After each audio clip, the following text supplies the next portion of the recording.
So I'm going to start recording there. There we go. Do you have another question? Yeah, I was gonna ask you. I just went to Canvas and trying to log in through there for Discord, and I wasn't able to. They already changed it. So Already? I was gonna ask you. Um, for next semester, I don't think I'm gonna have you. Can I still log in into Discord Yeah. and check in with you once in a Yeah. while? Did you ever bookmark the link from Discord, or do you have the app, or are you doing it through browser? I think I'm doing it through browser because the Okay. the app is in the bottom of my screen. So I'm So I looking was, on Canvas, and it says this ends December 23rd. oh, So you should still have access right now. It's only the 17th, well, and I I don't did, I was, restrict anyone from viewing during those dates. It's just from participating. oh, okay. So are Because you? I tried to do it through Canvas and they changed it already. Your class is no longer there anymore. What? Yeah, you should still have access to everything. Mm, I just did it just because I was I'm trying gonna to see. launch in with Canvas and I wasn't able to. So I'm trying to see if there's some setting here that makes the course invisible after a certain time. Probably because they're talking about history now and all your information is gone. What if I change this to public? I still see it. I was able to log in and see it. So maybe it's a something in the settings or something. I don't know. Try to refresh Canvas, like close and reopen it, and maybe. But yeah, you can definitely still come to Discord to get this stuff, and because I'm kind of afraid to change this stuff now. In Discord, we have several pinned things in the Yeah, you don't need to class. change it. I mean, I was able to access to you through the app in my the browser. Well, up But here in the pinned messages for the channel, there's a lot of that stuff that was, handouts throughout the quarter. oh, okay. So you can find a Yeah, no, lot. they're talking about here it says history 7. I don't know why. Huh. Yeah, yeah, on your where your Canvas thing was, it says history 7 and it says 24 history 7 3866 2. I don't know. I have no idea. All I know is that the Me class neither. is still published and it's supposed to still be active for the next week. So, yeah. That's weird. Yeah, it I is. refreshed it. Okay. I have no idea. I don't know Canvas well enough either, especially on the student side. Let's get into this stuff right now. We'll see if maybe something Yes. will change. All right, so I'm going to go through this folder of handouts that I provided on Google Drive because they're really good and give some general advice about how to approach the face. Not really super in depth and not as structured as we normally make like lectures because this isn't really an official lecture, but just kind of some general approach stuff.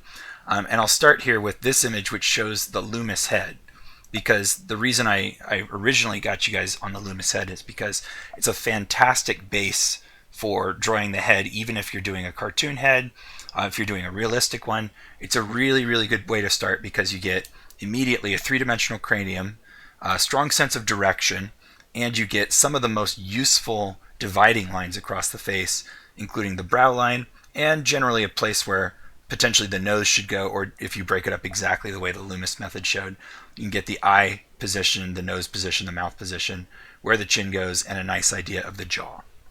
So just starting off with that is a really good way to go. But before we get into the features individually, I want to show this. So I was drawing this earlier because I thought it would be an interesting thing to kind of show.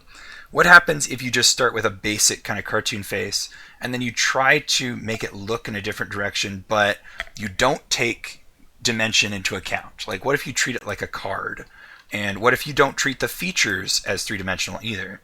So in this very first one up here, I just drew the happy face on the left, and then I duplicated it and used digital tools to make the following two copies.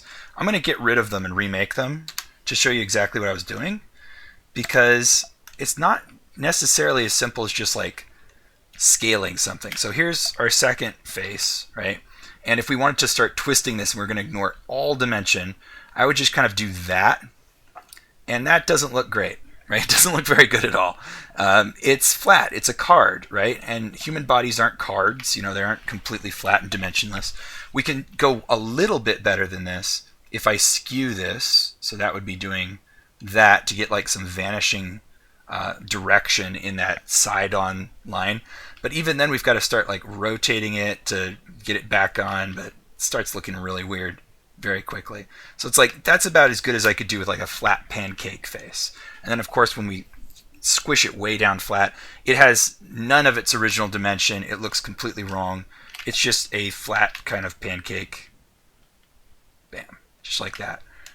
Nothing sticking out, nothing going in. Okay?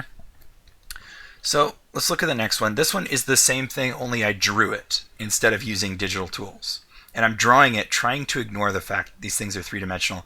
And it's even like hard to do because I'm starting to fight against what I know. Like this nose over here is starting to edge towards overlapping that eye. And that's because I know that's what happens on a real face. It's what happens on a cartoon face, right? Is that features start to overlap each other. They start to move forward and backward. So some of the most important things that you can know is that the center line at the very least is kind of moved forward, and the edges, right, left and right, are kind of moved back. How much and how little depends on what you're drawing specifically, but assume at least that this whole thing is curved to such a degree that the sides go back, the middle goes forward. Other parts are that the nose obviously moves forward, away from this surface, okay? The points that are on the smile line for the mouth on the sides, they move back, right? They tuck back into the flesh of the face. And the center of the mouth moves forward. It's sort of on a big cylinder. And we'll see that in just a second. The brow lines, they move forward. Okay, both of those are sticking out. And the eye sockets move back, but inside of that, the eyes move forward. So in the case of the eye socket, something like this is happening oftentimes where we've got an eyebrow forward, a cheekbone forward, and then we've got this eye socket back, but inside of that we've also got this round shape of the eye. It's not going to come this far out, in fact, so it's not misleading. Move it back at least a little bit. So we've got this initial divot, and then the eyeball itself moves forward. Okay? So all this stuff overlaps in different ways. All of it interacts. Even the chin, right? The chin has a bump, right, that comes out there. And the cheeks as well. They kind of stick out three-dimensionally themselves. So you can't just treat it as completely flat. Here's what happens if you treat it as a very simple geometric shape. So this is just a dome. It looks crazy because the effect of distortion is really big. When you start just wrapping things around like a balloon or something. You can't just have the features drawn against like a sphere or a cylinder because they stretch out, they distort, they take on different shapes depending on which direction you're looking. I don't even think this is entirely accurate, but it's just not really a way to approach drawing things. Now, it works for some things, like look at the mouth. The mouth actually looks a lot better than it did because now it's wrapping around this bulging form and disappearing, and where it's going is something like there. So if I drew completely through like an X-ray, the point of that mouth, that little smile line, gets tucked way back there behind the nose, and that's kind of good. So it's starting to work a little bit. The other thing that's not working is that this eyeball, right, is kind of just flat, flush up against the side of the dome. It needs to move back into its socket first, back something like this, and then bulge forward so that we could see. There we go. That looks a little bit better already too. We've got it sitting back in a crater and then the ball kind of moving forward. So over on this side, I took those flat pancake faces and then I just made the features a little bit more three-dimensional, just a bit. So we've got a nose that sticks out from the surface. You can kind of see formerly where the thing was by the kind of halo in the back there. So we've got the nose now sticking forward three-dimensionally. The mouth has been moved forward, at least in the middle, and now kind of wraps around this big bulging shape. And the eyes at least are sitting back into a socket of some kind, and they're round. And then when we turn all the way to the side, you can see I've added a little bit of cheeks as well. A little bit goes a long way. If nothing else, just remember that those different features have to overlap each other as you move around dimensionally. My favorite example to do, just for very, very simple example of this, is just make a ball and just put a clown nose on the ball. Okay? Just like that. And then angle this a different direction and try to make the clown nose feel like it still belongs in the ball. So here I'll make the belt line aim way up over here. And I'm going to put the clown nose on the back of the ball right here, just beyond the horizon line there. And so we would look at something like this. Okay, so now we have the side of the head overlapping in front and this clown nose going behind the mass of that ball. Okay, so just something like this, like a little exercise, can give you an idea of how all the features really work when you get right down to it. So let's do it like almost right on the side, like right there, kind of like that. So here it's going to stick out as much as possible. Okay, but it's going to be centered on that spot, so some of it's going to come this way, right, if we're pressing this up against that ball, and a lot of it's going to spill right off the side like that. So if nothing else, you can try something like this to just put a clown nose on the ball and see what would it feel like to have it aim in different directions three-dimensionally, because all of these features are going to do something like that. Here, this last one, where we've got the dome face. The dome face takes three-dimensional features a bit better because it's already got a little bit of shape to it. I've got this nose sticking out the side. The mouth almost doesn't change, but I add a chin and a little bit of lip. And then the eyes, I just let them sit in their little sockets. We'd probably get a little bit of semblance that there's some bit of structure here, but I didn't really go that far, so we could build up a little bit of flesh around that or something. And then the side view looks just kind of like a cartoon character. Okay. So let's take a look at some of these example images and see what we can determine. There's a lot of feature-specific ones, and then there's this general approach one. I want to talk about the general approach one first because this is probably more helpful, at least immediately. They're talking about this 3D cross, which is all of the solid structure of the head with the soft bits and the receding bits kind of as hollows. So you do have this big column down the center of the face and, of course, the forehead. But all of that is kind of covered by the lumos head. And then you've got this cross of where the cheekbones are, which kind of intersects the nose. And so if you round it out a little bit, you can see skeletal structure, and then the rest of it is sort of muscle, fat, flesh, eyeballs, that sort of stuff. Okay? So they recommend just start with that same lumos head you always did, but then construct a solid, rigid mass along the cheeks and along the center. And keep in mind that you can't chisel into that section very much. Everything else you can, but that section you really can't. Okay? And they give an example here showing the finished drawing where cheekbones have been almost entirely retained. You can see there is a little bit of extra that gets lost right here as we round around the side beneath the eyes, and a little bit in the nose bridge as well, but it's not very much. Okay? In fact, there's probably even some added to the mouth area, I would say. I don't think it's that thin, but maybe it is. Okay? So this is like the one step beyond a lumos head would be drawing a head something like this, where you start with that, and then using these corner lines on that formerly flat face, chiseled back into it to get the eye sockets, and be aware that this line would be a mostly flesh flexible area, where these are the solid bits. And those are all features. Okay. So let's see, where should I start here? Oh, this is a pretty good one to start with because it's got a lot of information on the eyes. Okay. So let me hide this stuff. So eyeballs. Your eyeballs fit inside your head. Make sure they do that, because if they don't fit inside your head, I don't know where you're drawing them. Tell me about it. Yeah. So they're round. Okay, mostly. They have a round shape on them, the iris, and it is not entirely flat. Okay, so that iris that we like to draw a lot of the time, and pupil, right? You can basically just think of it as like the Death Star from Star Wars. But this bit kind of scoops inward. Okay, so if we were to look at this flat on the side, like this, we could kind of draw a line here, and there's still a roundness from the side, but all of this is transparent, and that iris shape is sort of inset right here. It's this line. I don't know if it reaches back at all, but I think it does just a little bit, maybe about this much. I've never really looked at a dissected eye that closely to see if it reaches back at all, but I feel like it kind of does. And it can, of course, constrict to make, tiny little pupils, but the pupil is just a hole, and it lets light back into the eye that shines on all of those photoreceptors in the back of the eye. Okay?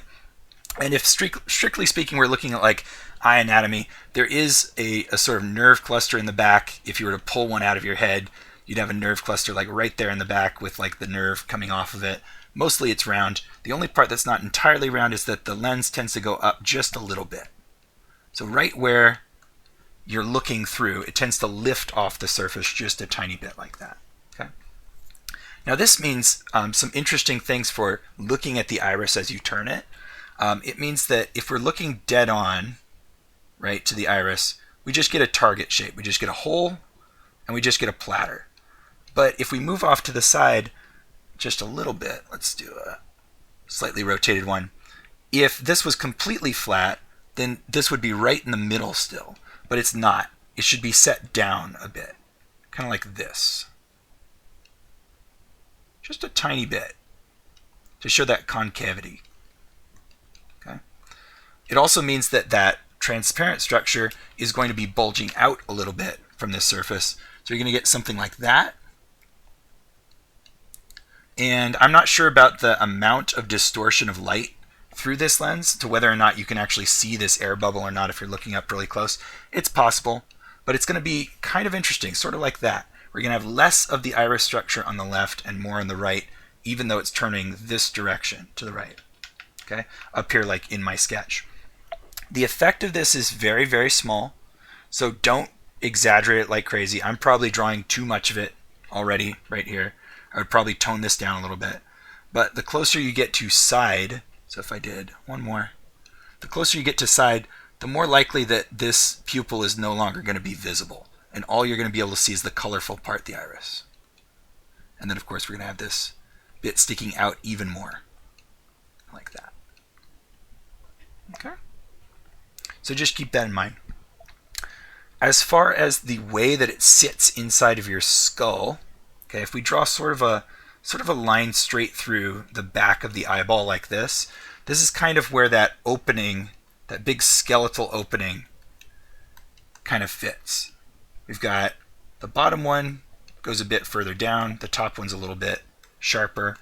So the big kind of chiseling out into the skull sort of looks like that, okay, with the eyeball sitting right in the middle. And it's pushed back quite a ways. There are structures that kind of encompass it. Your eyelids wrap around it. Your eyelid's going to attach no further back than halfway. Any more than that, and your eyes are very, very wide open. And they wrap around the 3D structure. So they wrap around, and they're going to contact again somewhere back there, right? And they're going to wrap around, and they're going to contact somewhere back there. So this is just drawing like three-dimensional arcs over this round surface. Okay? Good rule of thumb is that if you're drawing any person's eye, if they are scared, then you can show the entire iris, or surprised, scared or surprised. And if they're scared, probably a small pupil is appropriate. If they're not scared but rather surprised, a normal sized or a larger pupil is going to be okay, unless they're on some sort of drugs or something like that. If they're not scared, then you should probably cut off part of the iris, at least on the top or bottom, depending on what sort of look you're after. It's going to be more typical for the top. The bottom lid has less mobility. The top lid has a lot of mobility. Okay, so cutting it off about like this, and you can show the entire pupil, that's fine. It's just kind of like an alert state for the eye. So something like that. If you start slicing into the pupil, it makes them look like they're drowsy or falling asleep or on drugs or something, right? And at this point, it would probably be appropriate to start closing the lower lid as well. Okay? But what you should not do, almost ever, I don't think there's a time to ever do this, is to have the top lid wide open and the lower lid completely closed. It looks pretty weird. Like even drawing it now, it looks plausible maybe as a cartoon character, but not for a human being. Because the lower lid has kind of an ability to constrict, it's not going to close nearly as much as the upper lid. You're going to kind of have to close the upper one too, at least a bit, if you're going to do that to the lower one. And then typically you're going to see some sort of pinch in the flesh down here to show that that top lid has been constricted. Same thing can be true for the upper lid. If you just follow up to where the socket would have been, top and bottom, we could see that if this opened to its maximum extent, we might get a cleft right about here that kind of follows around both sides. And on the bottom, you might get a cleft right around here, depending on age as well. Okay, so don't necessarily do this, especially don't blink the lower lid up above the midline. That would just be weird. Okay, that's a very strange thing, unless dimension is causing that to happen. When you have the eyeball look to one side or the other, and I'll just keep doing this basic kind of eye socket sort of thing. When you have it looking up to one side, it should become a bit of a disc, okay, because of that round shape. So it's not this over here, right, cut off. It's not that. Instead, what it is an ellipse, because we've got this eyeball back in here. It's moving along the side, and so now it's turning into this kind of shape. Okay. So whatever part you have visible, right, that's the part we're going to see. And typically, it'll bulge the lid out just a little bit right in front of the looking part also, which kind of helps. Just a little bit. So we're looking way up and off to that direction for some reason now. Okay. Do you guys have any questions yet? We good so far? No. Okay. General eyeball shape, if you were to measure from the tear duct from the inside, let's just draw like a straight line. It's sort of a, let's just say it's like a lemon. Okay, like this. Sort of a lemon. So it gets thicker in the middle, thinner on the edges, right? And then you've got your iris and pupil looking in some direction in the middle. It has a little bit more complex shape than that, though. If we have the nose bridge in the middle, right, there's a certain bit of skin that goes off in this direction, and so that sort of makes that side plunge over and flat a little bit more. And so you'll get kind of more bend on the outer side of the lower part of the eye. For the top, it's a little bit more symmetrical. It kind of goes up, almost flat across, and then down again. So usually this is what I think about, is that the top lid has these two corners poking out, and the bottom lid has this one that kind of slopes off to the outside. So just in general, that's kind of the shape of the eye. As far as the eyeball and how big it is in the socket, it's only about as big as the outer corners of the eye, not really much bigger than that. And sometimes you'll see that roundness right before you get to the tear ducts. But that's pretty much the only spot. You're not usually going to see it in the outside unless someone is actually tugging the flesh away. Okay. In addition to this, it can be pretty important to have a visible second line to indicate where that flesh of the upper lid is folded back. It can be pretty important to have that. It will typically mimic the shape of the lid, except on the outside where it can actually bulge all the way down like this sometimes, especially in older people. It can actually cover over part of the visible lid because it's sagging so much. It sometimes doesn't do that. Sometimes it will come down almost right to the corner. Sometimes it will trim this corner down a little bit more tightly like that. That's more typical, right? But there's going to be some sort of pinch up there to show where the flesh of the eyelid is going. Okay. Also, the lids have thickness, so keep that in mind, that it can be appropriate to have a little bit of visible, thicker flesh here on either the top or the bottom, like that, because that's where all of the eyelashes protrude from. Okay. Note about eyelashes is that they should kind of radiate out from the center, but generally they bend also towards the outer side. So if you were to just go, in fact, let me make a copy of this one because I don't want to keep drawing just over that one. There we go. If you just did this, it looks pretty weird. Okay, they have bends to them. That's pretty strange. Okay. Generally, they're going to try to sweep to the outside. Okay. So a few of the eyelashes in the inside will kind of aim in, but they're going to be pretty short. Then as you pass the center line, they can get a bit longer, and usually they shorten up again by the outer edge. So kind of a general movement towards the outer side, something like that. Better to clump them together than make single strands anyway, if you want to go for realism. Okay. Lower lid eyelashes tend to be a lot shorter, and so they actually can stick out straight to a certain degree. But remember, towards the inner side, they're going to be shorter. Towards the mid, they're going to be longer. All right. Is that good so far? Trying to see if there's anything over here. Oh yeah, the shape of the socket. What's up? Oh, hey, Tabor. Hey. Oh, sorry I'm a little late. It's okay. This isn't really a lecture.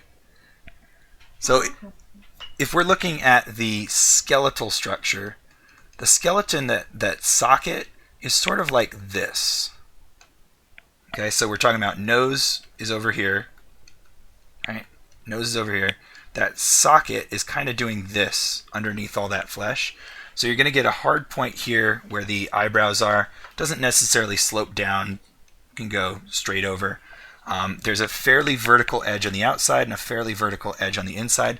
But remember that they are doing this. Okay, so they are going in and out on both sides.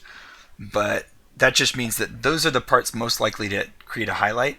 So you can have highlights along the inner nose bridge. You can have highlights especially on the inner portions of the nose bridge because that's very, very prominent. Sometimes this point right here for the cheekbones is one of the most prominent features. So generally this kind of big sloping square for the eye socket. Okay.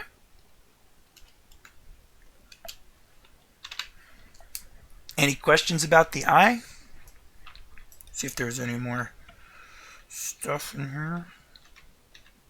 I have a question, and Yeah. not about this, but in ART40B, I think it was. Mm-hmm. Do you go over all of this stuff? 40B I've never taught before. I didn't even know it existed. In 40B, yeah, I probably would. It's the intermediate version of this. I know. I've never taught it. I've only ever taught the intro version of this. But yeah, I would. I remember you mentioning something about the animals in the class that was above this. That would be really cool. Yeah, no, that was just something extra that we did on another listing of this same course. Oh, okay. Yeah, compared animal anatomy to this. But yeah, since you mention it, for the intro course, yeah, I would cover basic anatomical forms, how to draw the body, how to get basic proportions down, how to draw three-dimensionally. For the advanced portion, it would be trying to get a sense of life and balance into the figure, trying to loosen up a little bit, trying to get some expression into the figure, and then, yeah, more construction for the facial features especially. Yep. I do like this that they've shown here. This is really just how to draw this one particular eye, not really all eyes, but it does highlight an important bit, which is that this shape right here is sort of the contact points for all that supporting flesh.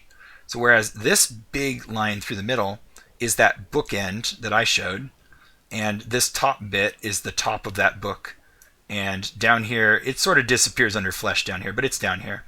This inside shape is sort of where all of the flesh would attach that is making up the eyelids. So that's a nice one. All right, let's see what else we can do. Noses look really easy, and then they end up being really difficult because there's a lot of stuff going on. Let's go all the way back here. There's how you should think about the nose basically, right over here. Bam, big old block of gold, brick of gold. right? Just a big, squarish, kind of sloped structure on both sides with a definite underside. It does socket into the brows, which is the top bit of that bookend part. The problem is that once you draw that one correctly, that's all well and good, but there's a lot more dimension happening on the nose. And so you have to make it look good, and that's where the trouble starts. Okay. Let's see if I have another infographic for the nose. Yeah, basically. Okay. So here's another way to simplify it. Okay. But that's kind of what you're ending up at eventually. Part of it is cartilage, part of it is bone. The comma shape for the nostril, that's a good note. I also like to think about the triangular shape of the bulb plus nostrils is a big helper. Well, let's try just a little bit. Let's see. I'm going to move this stuff away over here, but I'm going to draw on the same layer. All right, so from the front, let's just do a basic head that we can chop into a shape. There we go. I'm not really being too careful about these proportions, but you should be. Okay, straight down the middle here. Right down the center is where our eyes go. Just above that is where our brows go. All right, so our nose fits in between the eye sockets, and if I'm going to make this really, really simple, then we'll do something like this, kind of skeletal structure.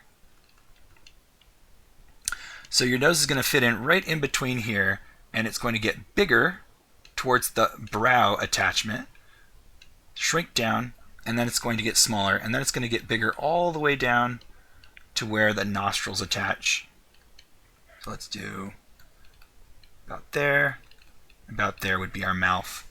Okay, so something like that is going to fit in. Sometimes your nostrils will extend all the way out to where like the corners of the eyes will begin. In fact, that's pretty typical. So your tear ducts might line up with the edges of your nostrils. Okay, but I won't say that I know that that happens every single time. I can't claim to know that.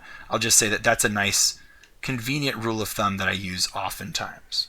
Okay, it is true that between your eyes you have one extra eye's width of space like that, and the bridge of your nose is much smaller than that.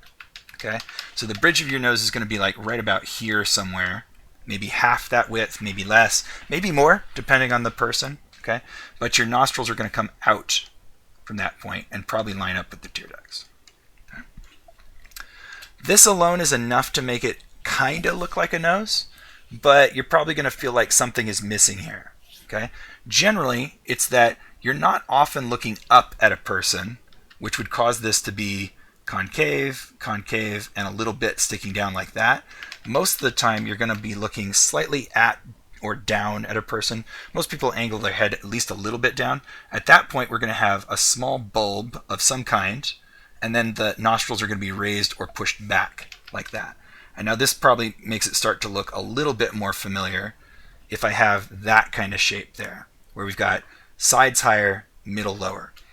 What's really happening here is that we've got three balls, right? We've got one nostril, another nostril, and then some sort of shape in between the two, and we connect them all up in a fairly smooth way to get a nose shape. Along with our big wedge, which goes up there somewhere. Okay? So you may not see the other nostril at all. You might see it just a little bit, but you can kind of see, like, as I just did that three little balls kind of trick, you get something that looks like a nose pretty quickly. Okay? That would be the sort of shortcut shape. The problem with that is that noses are more complex than that, and they need a lot more study and a lot more thought to get them perfectly right. And due to the fact that everybody's a little bit different shaped, there are kinds of noses. There are kinds of bridges for the nose. There are kinds of tips for the nose. There are kinds of nostrils. And so that makes this really, really complicated. From the side, because it's easier to kind of demonstrate this from the side, sometimes your nose tip goes up and comes back down. And then who knows what's happening with the bridge. I won't even draw it. But that exposes the nostrils upward. and kind of points them outward, makes them very apparent, and creates this cleft on the top that's very, very apparent. I would call that a button nose. Oftentimes you can see that. Sometimes you'll have what they'll call an aquiline nose, which is to hook and down. And so the tip can go downward and forward, somewhat obscuring and hiding the nostrils. This is more common in like Jewish and Arabian, ethnicities. White people are more likely to have this than Asian and black people. Asian and black people can have the button nose, the aquiline nose, not very likely, but maybe there's a possibility. You can have very pointy noses where they're lifted but straight and then go back and are also straight. Okay, there's definitely going to be some separation in the bulb, and then something's going to happen with the nose, the nostril. I think they come kind of back like this or something.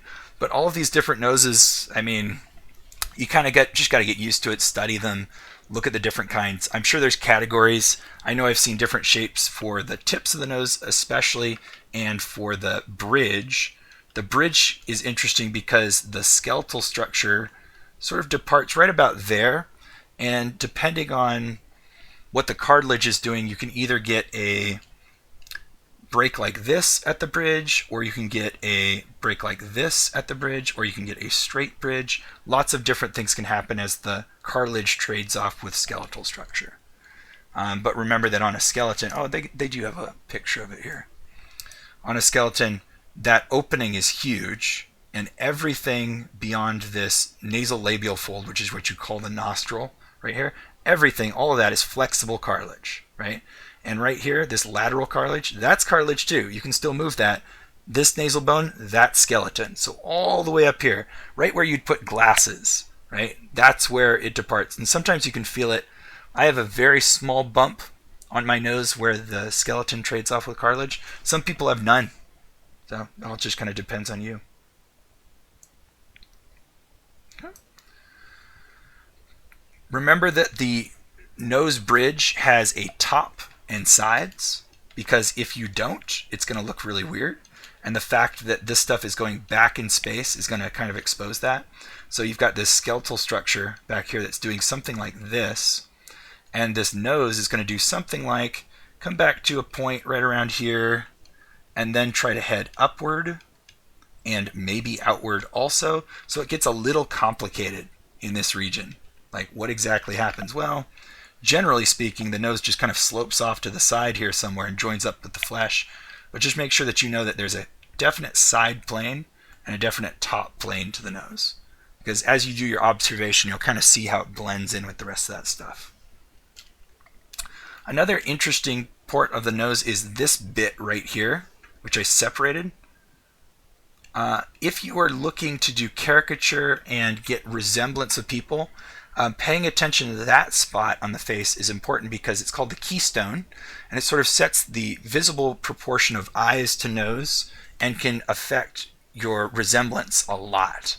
So how steep the edges of the keystone are, how wide it is in total, how deeply it's set, can have a big effect on how the eyes interact with the nose, depending on the person. So keep looking out for that spot if you're looking to get resemblance.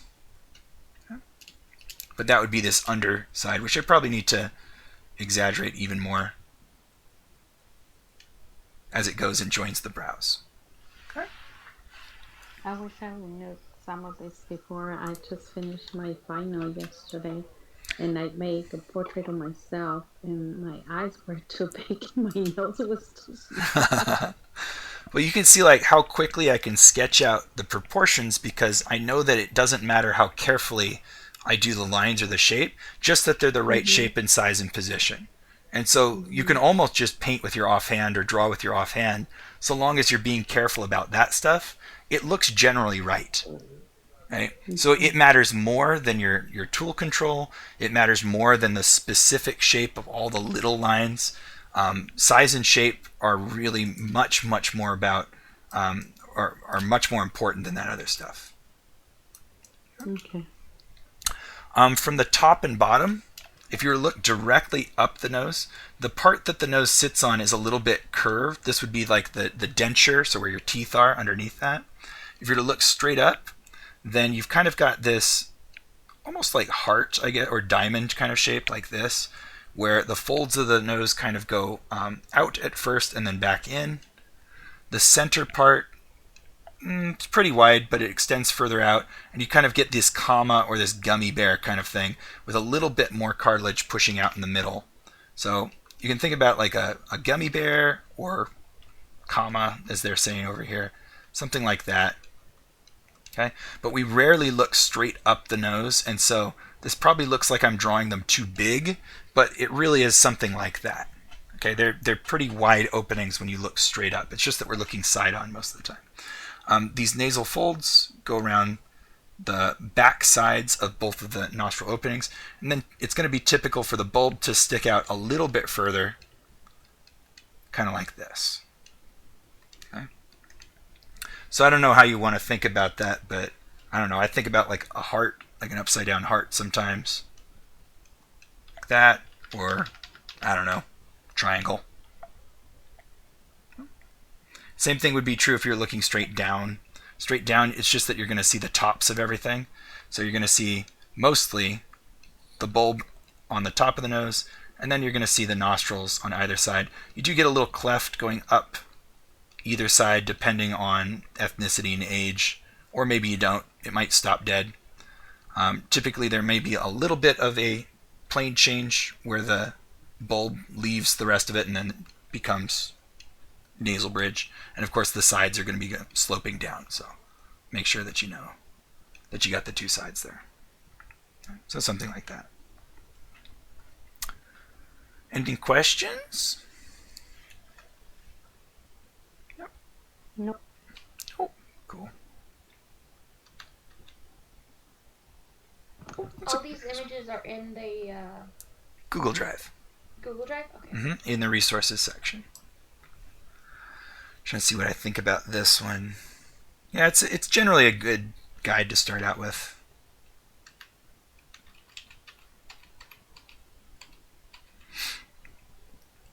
Oh, that was something I was going to say. The part of the nose that I find to be important for most people is that it sticks out from the face more than any other feature, and so people often underestimate how far away from that flat platter that starts off the Loomis face that you should put it. Farther than you think. It moves out in a straight line from that surface pretty far. Okay? Especially since many of the features carve into the Loomis face rather than sitting on top of it. It definitely reaches pretty far out there. Does this look like Joseph Gordon-Levitt's to you guys? Yes. Yeah. I think that's Joseph Gordon-Levitt's. Anyway. That's what I was kind of getting at earlier with the cartoon faces, is that the nose is going to wrap around and cover up a lot of stuff as you look in different directions. It might cover up an eye if the person is looking upward. It might cover up part of the mouth if you're looking down. But it's definitely going to break the silhouette of the face after about 45 degrees. And whatever eye is going behind the nose, this would be about the tear duct location right there. That other tear duct location is like over here. So even at this very slight, exaggerated like pose, we're already getting an eye scooting around behind that nose bridge. If we turn any farther, it's going to be about half cut off. So don't space out the eyes in such a way that they're both completely visible. They rarely are. If you're looking dead on at a person, both of the eyes, you're going to see all of them. After that, you're probably going to be cutting off at least part of the eye. All right, let's see. Ears are a nightmare. Maybe I'll leave them for last. Nah, let's do them right now. Why not? Ears are a nightmare. Here's why ears are a nightmare. But really, you don't need to draw ears super realistically most of the time. It's not expected. It's not required. Just a representation of them is usually good enough. And they are, as this infographic kind of shows, kind of just a bullhorn shape. They're sort of flat if you look directly at the side of your head, but if you look behind them, then they're kind of tubes sticking out. They do have some peculiar angles, and this is not the only pattern for the cartilage of the ear. There are a number of them, but they either stick out more or less, and they're always kind of angled from the front of the face, as this one shows. So a little bit diagonal forward. If you were just trying to position them on a head, though, as we were using on this Loomis head. They're most useful as a sort of measure of how far up or down is the person looking. So when I rough in the ears, this is basically all I do. They move up, move down, slope towards the jaw, and attach. They might do this, they might not. It doesn't really matter when you're blocking them in, but they always do this. Okay? They never just attach to the head like that. They never just go flat into the side. They always go up and down again, unless the person has like a birth defect or something like that. If we are depicting the person looking up or down, so we start with our Loomis head, do all the normal stuff, chop off the sides, yada yada, whatever, and then we position the ears higher up relative to the eyes, so probably the eyes could start to go like down here or something, to make a person look like they're looking down. So even without any other features, I've just drawn ovals for eyes and loops for ears, but I put them on the part of the head that makes it feel like this head is looking down. Okay? So if we had like Spider-Man or something like that, actually I don't know, you can't see Spider-Man's ears, but same principle would work. Okay? I'm going to do this, let's do it 2 more times. Whoop. There we go. Just to make a point, I'll go ahead and erase the ears and the eyes. And we'll make it look like this person is looking up instead. So if I put the eyes here, and I drop the ears down here, the jaw no longer works. Yeah, actually, my brain fills in that jaw is probably lifted up to here now, which was kind of convenient. I don't know if your brain did the same thing to you. Okay, but that person now looks like they're looking upward. So we just switched the position of the ears and the eyes. And if you do neither of those and you just put them right in line with each other, then you get a person that's looking right at you. Okay.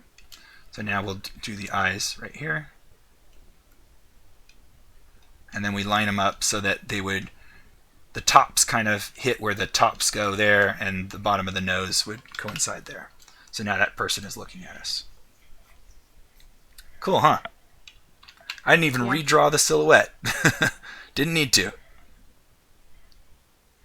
Yeah. Same thing can kind of be done for twist, although for twist I would say nose is probably a better one for that. But if you've got the ears, how do I explain this?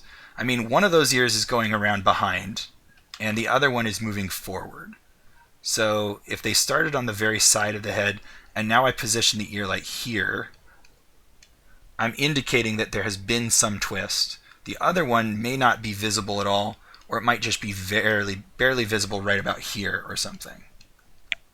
Okay, so you can kind of do the same thing for the side, but really, if you're using the ears for that, then I don't really know what's going on. You should probably be using the nose and also the shape of the head for that instead. All right. I guess we could indicate side tilt with the ears. So if I took this off and I put the ear up here, okay, that's indicating that this head is tilting away from us, that the eyeglasses line would be about here, that the jaw would now be kind of like this. So, yeah, I mean, I guess you could do a lot with the position of the ears. Now the eye sockets would be about there. Yeah. It's kind of a cool trick, though, huh? Yeah, it makes sense. Yeah, so if you get that right, position the ear on the head in proportion to where the eyes should be, as far as like 3-dimensional twisting, bending, and all that stuff, a lot of the job is done for you already, of just making the face look right. Okay? As far as drawing the ear itself, like to actually make the ear look good, a lot of the time I don't bother, to be honest, but you do have a bit on the top that goes up and back down. Something on the side is going to happen either straight or angular. Then there's going to be a sloping bit, and then the ear lobe is either going to come back up or not. So there's a lot of different permutations here. You can have a squarer ear profile where it comes up, straight over, and dives down. You can have an instep on the outside portion of the ear like this sometimes. It can either go straight or it can go completely bent outward, depends on the person. And then of course the earlobe can either sweep upward or it can just attach over to the side. Sometimes like this, sometimes like this, sometimes straight. All depends on that person. So there's a lot of different variation that can happen there. But it's always going to go up, right? It's always going to kind of slant somewhat diagonally inward, and then the earlobe is either going to dive back up or go straight over, sometimes down. Okay. The internal workings of the ear, again, I'm going to try to caricature this just kind of broadly because I think it's more useful. All of this inside portion over here attaches to the side of the head, right? But there is a sort of tongue that sticks in on the lower portion of it that is characteristic of the ear. It's got a name. I don't remember what the name is, but it's going to be present on just about every ear. There's also typically going to be a little indentation below that, either large or small, and this is a hollow, and it's kind of the place where if you had sand in your ears, all of it would kind of collect down in there. Okay? Above that area, there's going to be a sort of hard break off from this general structure, and that's when the complex parts of the ears happen, all up in this area. Okay, those Y-shaped things and all the kind of folding skin things. You're generally, though, going to have at least one ridge that runs around the outside of this, and it doesn't really attach to this line that I've drawn, but if you're cartooning it, you can kind of treat it that way. So there's at least one ridge that runs around the outside, sometimes pretty far down, and the flesh can actually be pretty thick up on this top bit. So I probably should draw it a little bit thicker there. Okay, kind of the support structure for the ear. Now, for the rest of it, let me refer to this infographic because they've got a better system for me. Okay, thinking like a question mark and a Y inside of there is a pretty good way to think about it. But take a look at this lower portion. That stuff's complicated. It's really doing a lot of three-dimensional stuff. So know that in general, you've got some sort of Y shape inside of a big C or question mark, but beyond that, you're just going to have to study it and get used to the way that it looks. Okay. As far as why is the ear doing that, I have no clue. No idea why it's shaped that way. Okay. But I do know that it's typical if you're doing fantasy characters to extend out either the lobe or the outer portion, which means this flesh fold is probably going to get extended out into the like elf ears that you would normally see. Also, people who do fantasy ears like to utilize this corner over here as an extra sort of structure to legitimize all that extra cartilage. Okay. If you do want to do a simpler one, just keep it smaller probably. Something like that would make a pretty good elf ear or fantasy ear. I'm going to get rid of that stuff. My husband actually has something strange with his ears. Yeah? That top ridge is not folded. It's open. It's flat. Wow. So we say he has elf ears. Huh. Mine points like sideways. Like mine doesn't fold entirely. It goes like this. But some people's balls up like this, which is interesting. And it's all kind of due to every single person's, heritage and whatever. But yeah, that is neat. It kind of folds outward. Does it have a point too? In the back, yeah. Towards the back side, it kind of points a little bit. Neat. That's pretty cool. Okay. So yeah, generally, just kind of something like this is happening in there. I wouldn't like want to go into too much detail because I hate drawing the ears in detail, but something like that is happening in there. From the back, though, I can help you there.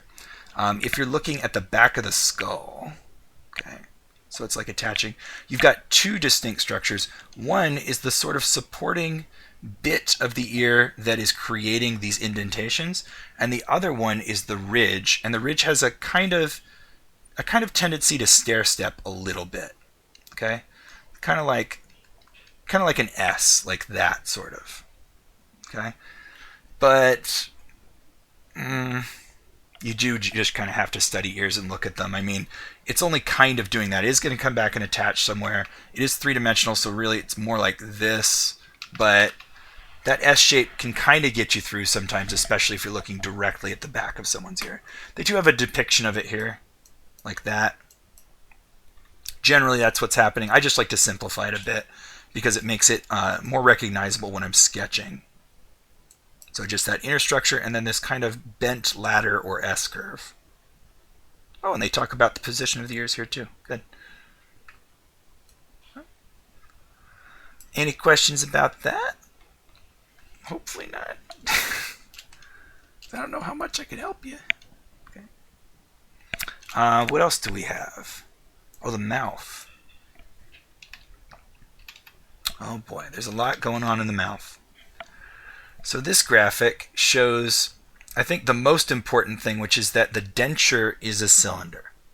Okay, right here on this skull, this whole area with your teeth, it's a cylinder. If you put your fingers in your mouth back along your teeth, the corners of your mouth start to go back along your bicuspids and then your molars. So the corners of your mouth are further back than the tips of your lips are. But really all that solid structure back there is very, very round. From top to bottom, they're saying that it's round also. That's true, but you could completely ignore that for a little while because it's far less apparent. If you treated it just like a cylinder as opposed to like this rounded donut or tuna can that they're doing, you'd probably be generally fine, right? But to be absolutely accurate, yeah, the middle portions, the teeth portion, stick out the most with the lips, and the top and bottom portion fold back a little bit. I do like this particular angle here. If you want to draw mouths from either a high or low angle, they have to look sort of like a bow and arrow. Okay, that's what's going on here.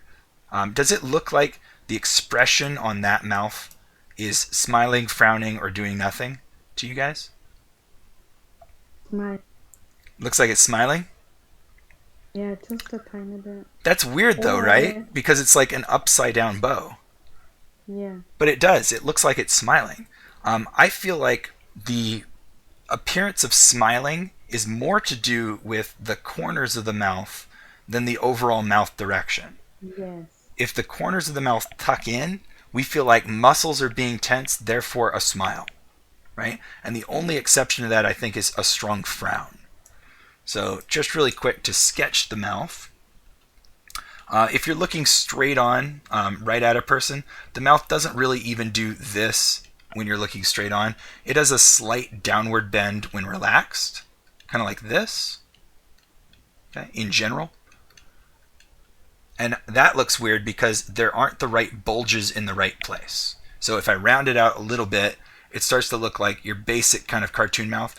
But even this person, look, I've just drawn an underhand line. Doesn't that kind of look like they're smiling too?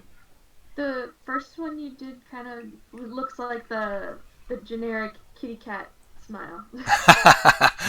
Wait, you mean this one? Yeah, the first one you did kind of looked like that before you erased the middle. Oh, before there. Like he's got a hair lip thing going on. Yeah, okay. So there are some bulges for the lips. Gender doesn't really play a huge role here. It's just like the prevalence of what is emphasized on people. Like women will wear lipstick more often. They'll care about large lips. Guys don't care. But really, physiologically, there's not a whole lot of difference between men and women as far as lips are concerned. It's just what you're emphasizing. The top lips will go a little bit further left and right than the bottom ones. I'm just going to draw real simple shapes to start off with. And of course, the top lips have a cleft in the middle, like that. Okay? So if you're to really, really simplify it, top lips wider, closer to the corners of the mouth, one little cut in the middle. Bottom lips, a little bit shorter, simple arc like that. So that's one way that you can really simply depict the lips. Now, if you want to get even more specific, we've got one mass of fat here and here, one in the middle, and for the bottom, I think it's just left and right and they're larger, kind of like there and there. So what I could do, let me just get rid of this one. We don't need that one. And I'll move this one down. There we go. And erase it a little bit so I can draw over the top of it. Make it more complicated. All right. So if we're going to make a little bit more realistic then, this center little bit tends to poke down into the silhouette of the mouth. These side bits on the upper lips don't really extend very far, and they tend to be superseded by the lower ones. And then the corners of the mouth tend to go down just a little bit. Okay. So on the bottom portion, we would probably have one bulge on the left, one bulge on the right, something like that. Probably not quite as prominent as that. Then on the top, the center mass really is only on the lower portion of the lip for the top. The top is the Cupid's bow, which can either be an angled shape or a scoop shape. And then these masses sort of are prevalent here, and then sweep all the way down to the corners of the mouth. So your I drew that one to the wrong spot. There we go. So your cartoon lips, right, are like this, that, this, kind of like big like that. And the reason for that is where all of these masses are. You've got two left and right on the top, one in the middle on the top, and then two left and right on the bottom. That's why you get this weird kissy shape when you purse your lips and what cartoon lips look like. Okay? So 1, 2, 3, 4, 5. Then, of course, everybody's lips are a little bit different. You can have a larger lower lip and no upper lip. You can have a really big upper lip, no lower lip. Both of them can be big. Both of them can be small. It's down to the individual person. Okay? Oh, and you'll also oftentimes have a little bit of a ridge in your skin underneath the nose. And the nose usually attaches just above this. Nostrils on either side. In this infographic, there we go, you can see that there is a structure surrounding the mouth of muscle. And in particular, I would pay attention to the fact that the lips recede back before they meet the chin, creating a shadow. And also outside of the two clefts on the side of the mouth, there tends to be a little mass of muscle that can show up if you're strongly making a frown or strongly moving your muscles to the side. And it can create a little bulge here and here. So now, with those clefts showing, it makes it look like this person is frowning. But also be aware that just underneath the mouth here, this entire plane is receding before we meet the chin. So those are kind of the important bits. I guess kind of important also is that here is the creation of the laugh line area. So from the corners of the mouth to the nasal labial folds, that's where the laugh lines will be prominent if you have them. But this entire area is kind of pointing upward. So just another thing to keep in mind. Oh, okay, yeah, and they talk about from the side. Here's the pattern from the side of the front of the face. Generally, the face is going to slope either back slightly or strongly from the center of the nose down the mouth area. The upper lip tends to be further forward than the lower lip. They could be the same distance. You could reverse it, but that would be a pretty extreme case. And it tends to go back to where the nose attaches, forward to the tip of the lip, back to the meeting between the lips, forward to the tip of the lip, back again, forward again, and then down. So there's a lot of stuff going on there.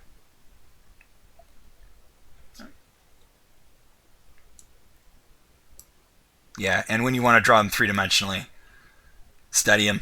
There's a lot going on to make them look just right. Here's a better depiction of those masses I was talking about. Cool. Let me see if there's another mouth one. No, I think that's the one mouth one.